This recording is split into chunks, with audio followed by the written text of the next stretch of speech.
Hey guys, this is Sanjay. So I've been talking about our series on how to start your own business.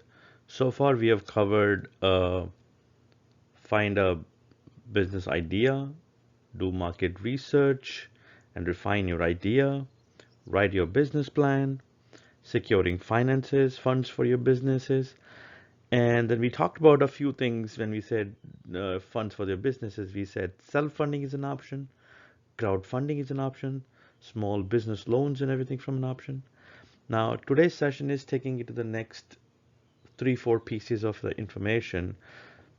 But before we go further down, just a disclaimer that this particular videos, all this I'm making is for educational purposes only. Please, please, please discuss with your accountant and lawyers and based on your situation, what works best for you. Okay. Now, coming to our topic of this video. So there are four really critical things we're going to talk about today. One is business locations. One other one is business structures, business names, and business accounts. Okay.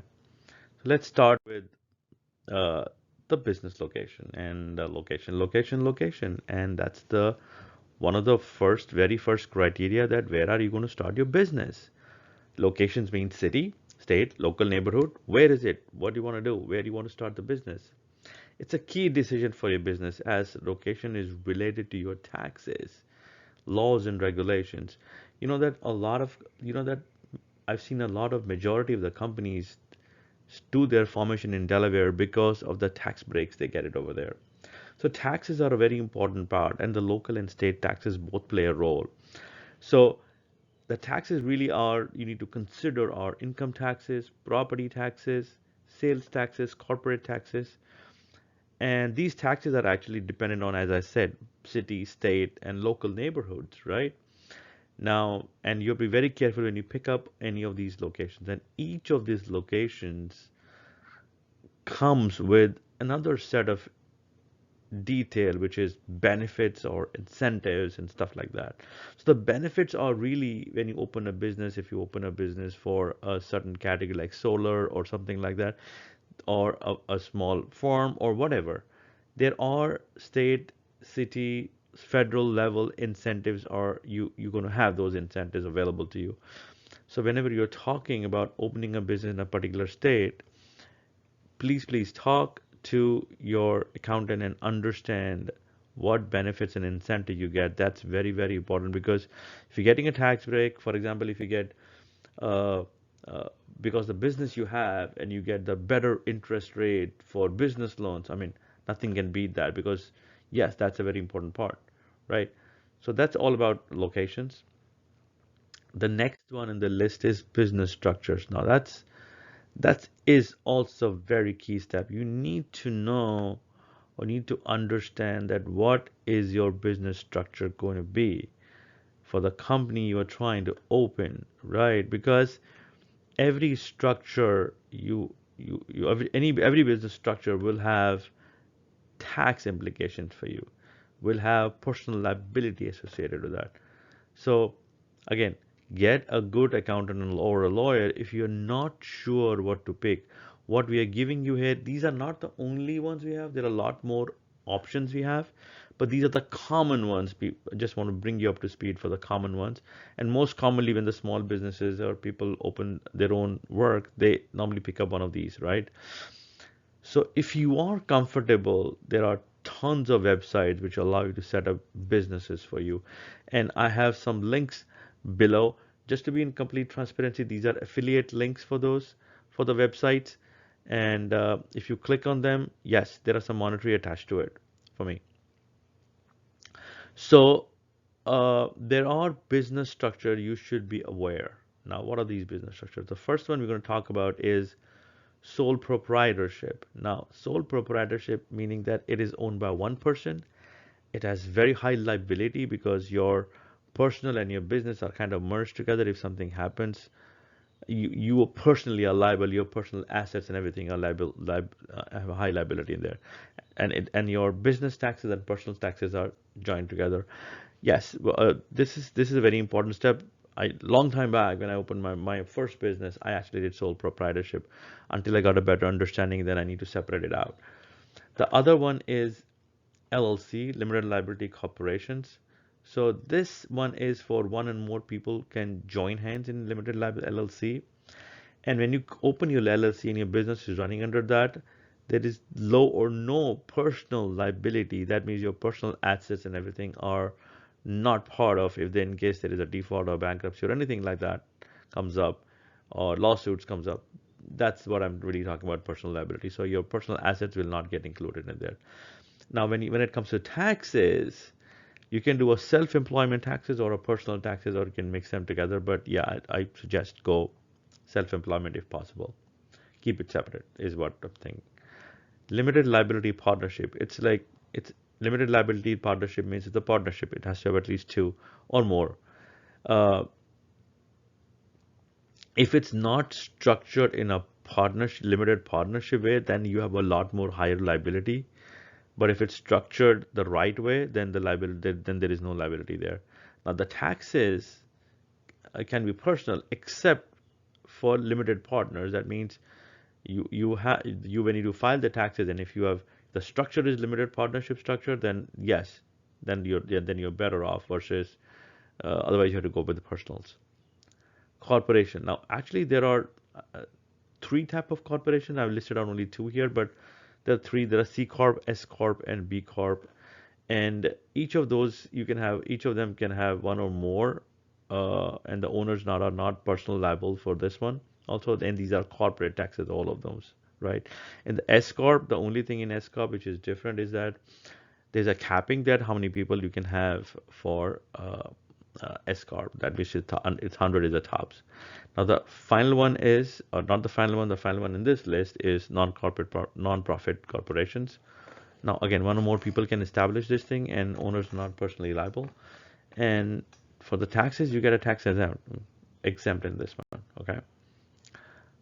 Moving on to the next one, talking about name, and they ask what is in the name. I say everything, right? So you want to choose a name that reflects your goal, right? Your vision, you identify you and your brand, and your products or your services, something you stand for really is the one you wanted to highlight it. Like name is critical. Once you finalize a name, you need to protect it by registering it.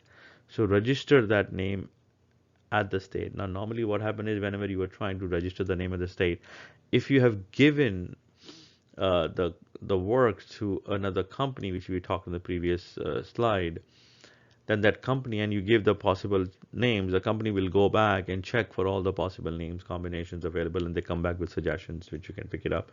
But if you're trying to do by yourself, you can do a business name search on the state website and look for the names which matches your matches the business or the theme of the business or your brand or your goal or your vision. You should be able to find that one.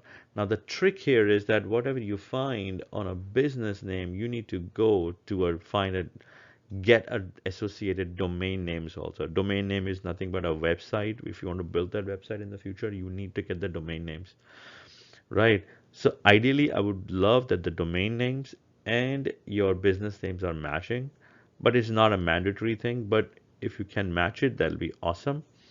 Uh, Now you can have, I have a couple of links in the bottom of the YouTube channel. You can see that in the description. There are a bunch of things. There are GoDaddy, there are Hostinger, Bluehost, just to name a few. Again, these are affiliate link at the bottom, as I mentioned in the previous slide. All these are for references, and there are some monetary attached to this. If you are doing business name other than the name it is registered, then I would recommend that you need to register it for legal protection. That is called as DBA. That means doing business as whatever the name you have. Now, if you have your name, which is kind of brand, you want to have a trademark of your name. Like that means, for example, if you have an ABC company and you don't want anybody else to have a trademark company use that name, you can trademark it. Trademark means whenever you see it, you must have remembered that you see an R and a circle in front and top of of the company name, that means that company is a trademark company and nobody else will be able to use it. And that trademark is at the federal level. That means at the national level, nobody else will be using that same company name across. But you need to register this at the federal level. This is an extra step. You may or may not want to do that, but at least there is an option you do. And this is not a mandatory thing. Okay. So now moving on to our next part of it, bank account and bank credit card.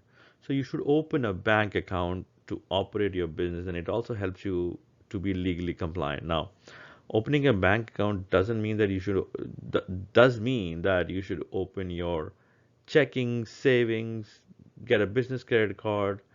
Now, all of these are possible whenever you go to a bank and say you want to open a bank account. They're going to ask you, hey, do you have LLC filed? Do you have a LLC or a corporation or whatever company you have formed? They're going to ask you your EIN number or the detail documents and stuff from the state.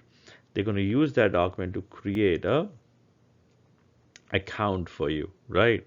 EIN number is also required at points.